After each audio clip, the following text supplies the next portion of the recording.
প্রাক্তন তৃণমূল সাংসদ অপরূপা পোদ্দার তার স্বামী সাকির আলীকে গ্রেপ্তার করেছিল এনআইএ তাকে গ্রেপ্তার করেছিল রামনবমীতে 2023-এ রামনবমীতে হিংসার ঘটনায় তার যোগাযোগের জন্য বা তার মদতের জন্য তাকে অভিযোগে তাকে গ্রেপ্তার করা হয়েছিল। জামিন পেয়ে গেলেন আজ। কোন শর্তে জামিন, কিভাবে জামিন জানবো। অমিত আছে আমার সঙ্গে। অমিত, দেখো, এনআইএ স্পেশাল কোর্টে আজকে সাকির আলীর যিনি আইনজীবী ফাজিল আহমেদ, তিনি জামিনের জন্য তিনি সওয়াল করেন এবং সওয়াল করতে গিয়ে তিনি বলেন যে 3 বছর আগের মামলা এবং এই মামলাতে অন্যান্য যারা গ্রেপ্তার হয়েছেন তারা প্রত্যেকে জামিনে রয়েছেন। এমনকি সাকির আলীর এফআইআর তার নাম নেই এবং এছাড়া তিনি যতবার এনআইএ ডেকেছে তদন্তে তিনি সহযোগিতা করেছেন এবং একই সঙ্গে তিনি অসুস্থ। এই সমস্ত মেরিটকে তিনি সামনে রাখেন আজকে আদালতে সওয়াল করার সময়। অন্যদিকে এনআইএর তরফে আজকে জামিনের বিরোধিতা করা হলেও আজকে শর্ত সাপেক্ষে জামিন দেওয়া হয়েছে। সেক্ষেত্রে 15 দিন অন্তর সাকির আলীকে এনআইএ অফিসে গিয়ে এনআইএ তদন্তকারী অফিসারের কাছে হাজিরা দিতে হবে, অর্থাৎ তদন্তে সহযোগিতা করতে হবে এবং আমাদের রাজ্য ছাড়া বা রাজ্যের ছেড়ে ভিন রাজ্যে তিনি কোনো কাজে যান তাহলে আদালতের অনুমতি নিতে হবে। এই মর্মেই 10,000 টাকা বন্ডে জামিন মঞ্জুর করেছে এনআইএ স্পেশাল কোর্ট। ধন্যবাদ।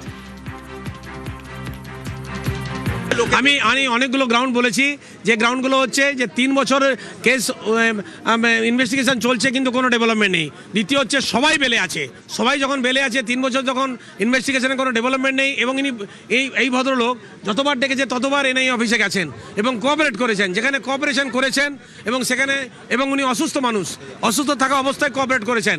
এরকম অবস্থায় একজনকে বেল দেওয়া হোক, আমরা এই গ্রাউন্ডেই বেল চেয়েছি। দুটো শর্তে জামিন দেওয়া হলো। সে দুটো শর্ত হচ্ছে, একটা হচ্ছে 15 দিন অন্তর একবার করে এনআইএ অফিসে যেতে হবে এবং কোর্টের পারমিশন ছাড়া স্টেটের বাইরে যেতে পারবেন না এবং এটা টিল ফাইলিং অফ চার্জশিট পর্যন্ত এই শর্তটা। একটা কাউন্সিলর যদি কোথাও যদি বাড়িতে বসে থাকে তার জন্য কনস্পিরেটর প্রমাণ করা যায় না, কিন্তু প্রমাণ করতে গেলে তার অ্যাক্টিভ রোল হতে হবে, তার প্রেজেন্সটা হতে হবে, ওখানে থাকতে হবে, তাকে কাউকে উত্তেজনা কথাবার্তা বলছে দেখাতে হবে বা সে আগে এই ধরনের কোনো কাজ করার জন্য কোনো উত্তেজিত করেছে লোককে এমন কিছু দেখাতে হবে।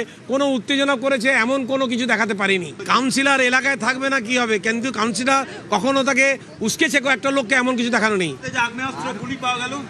সেটা লাইসেন্সড একটা কাউন্সিলর এবং তার ওয়াইফ যেখানে এমপি ছিলেন ওই সময়ে, তো ওনাদের লাইসেন্সটা উনি লাইসেন্স ছিল। একাধিক কার্তুজ পাওয়া গিয়েছে, গুলি, ওই গুলিগুলো লাইসেন্স গুলি, তার পেপারটা আমরা দেখিয়েছি। আর এই সাকির আলীকে যেদিন গ্রেপ্তার করে এনআইএ সেদিন অপরূপা পোদ্দারকে দেখা গিয়েছিল এই গাড়ির সামনে তিনি চলে আসেন এবং সে সময় কর্তব্যরত পুলিশ অফিসার যিনি ছিলেন, পুলিশের কাজ যারা করছিলেন তাদের গায়ে হাত তোলেন তিনি। দেখুন দিদি কি বলবেন, দিদি কি বলবেন, দিদি কি বলবেন, দিদি কি বলবেন, দিদি কি বলবেন, দিদি কি বলবেন, দিদি কি বলবেন। সেদিনের সেই ঘটনার জন্য তাকে থানায় ডেকে পাঠানো হয়েছিল, প্রথমবার তিনি যাননি, কিন্তু তারপর আজ শ্রীরামপুর থানায় দেখা গেল অপরূপা পোদ্দার গিয়েছেন কালো কোট পরে। একসময় তিনি আইনজীবী হিসেবে প্র্যাকটিস করতেন, তিনি গিয়েছিলেন আজ কালো কোট পরে। থানা থেকে যখন বেরোচ্ছেন দেখুন অসুস্থ হয়ে পড়ে গেলেন।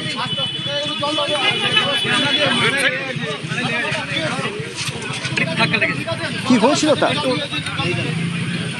প্রায় 4 ঘন্টা জিজ্ঞাসাবাদ তাকে থানায়, তারপর বেরোনোর সময় এই ছবি। আমার সঙ্গে রানা রয়েছে। রানা, অপরূপা পোদ্দার আছে দেখলাম তিনি যখন গেলেন যখন তিনি প্র্যাকটিস করতেন সেই সময় সেই কালো কোট পরে তিনি গেলেন, থানায় গেলেন, প্রায় ঘন্টা চানেক ভিতরে ছিলেন, যখন বেরিয়ে এলেন তখন দেখলাম তিনি অসুস্থ হয়ে পড়লেন। কি হয়েছিল?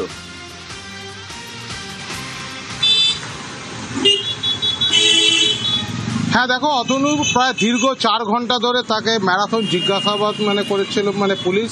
এরপর 4:10 নাগাদ যখন তিনি শ্রীরামপুর থানা থেকে যখন একটি বাইকে উঠে যখন উনি বাড়ির দিকে রওনা দিতে যান সেই সময় দেখা গেল যে তিনি সংজ্ঞাহীন অবস্থায় মাটিতে উনি পড়ে গেলেন। এতটাই তিনি বিধ্বস্ত ছিলেন, যেহেতু তিনি প্রথমবার যখন হাজিরা শ্রীরামপুর থানায় যে হাজিরা ছিল গত বুধবার, তিনি সেই হাজিরা এড়িয়েছিলেন।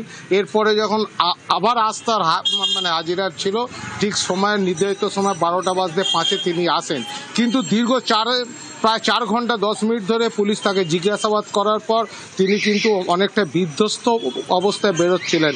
কারণ মানে সেদিন থেকে যেভাবে মানে পুলিশের সাথে, বিশেষ করে সংবাদ মাধ্যমের সাথে উনি যে লুকোচুরি চলেছেন সেটা কিন্তু আজকে স্পষ্ট হয়ে গেল।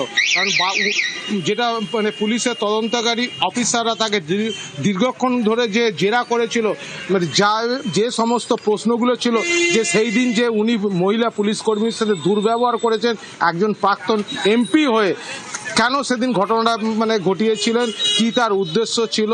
কারণ মানে সেই সময় তো এনআইএ তার স্বামী সাকির আলীকে গ্রেপ্তার করে তাকে তো গাড়িতে করে নিয়ে যাওয়া হচ্ছে, তাহলে কি কোনো প্ররোচনার উদ্দেশ্য ছিল?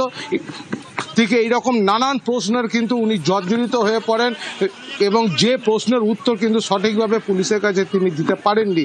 ফলে সেই একটা মানসিক চাপ যেমন ছিল, মানে তারপরে তার স্বামী সাকির আলী যেহেতু এনআইএ মানে জন্য কোর্টে তার আজকে হাজিরা ছিল, সেখানেও তিনি ছিলেন। ফলে এই দুই মিলিয়ে মিশিয়ে তিনি কিন্তু বেশ কিছুটা অসুস্থ হয়ে পড়েছিলেন। যেটাই দেখা গেল শ্রীরামপুর থানা থেকে তিনি যখন বেরিয়ে ঠিক 10 পা থানার ঠিক গেটের সামনে 10 পা আগেই বাইকে বসতে গিয়ে তিনি মাথা ঘুরে পড়ে যান। তারপর তাকে টোটো করে তুলে নিয়ে গিয়ে শ্রীরামপুর ওয়ালস হাসপাতালে গাড়ি ঢুকিয়েও কিন্তু সেই গাড়ি ঘুরিয়ে চলে গেল, কারণ সাংবাদিকরা তার পিছনে ফলো রেখেছিল। ইতিমধ্যেই তিনি কিন্তু দিশরা ছাই রোডে যে তার নিজের বাড়িতে তিনি এখন রয়েছেন। তবে যেটা পুলিশ সূত্র থেকে মানে জানা যাচ্ছে যে এই অপরূপা প্রথাকে দীর্ঘ মানে 4 ঘন্টা 10 মিনিট ধরে জেরা করার পরও তার থেকে কিন্তু পুলিশের যে মেন যে মানে তাদের যে মানে যে ধারায় তাদের মানে তার বিরুদ্ধে মামলা দায়ের করা হয়েছে, যে সমস্ত প্রশ্নের সঠিক উত্তর কিন্তু এই প্রাক্তন সাংসদ দেননি। ফলে হয়তো আবার তাকে শ্রীরামপুর থানার হাজিরা দেখা যাক আবার হাজিরা দেওয়ার জন্য তাকে ডাকলে তিনি আসেন নাকি আবার তারপরে আবার একদিন ডাকতে হবে তারপরে তিনি আসেন, সেদিকেও আমাদের নজর থাকবে।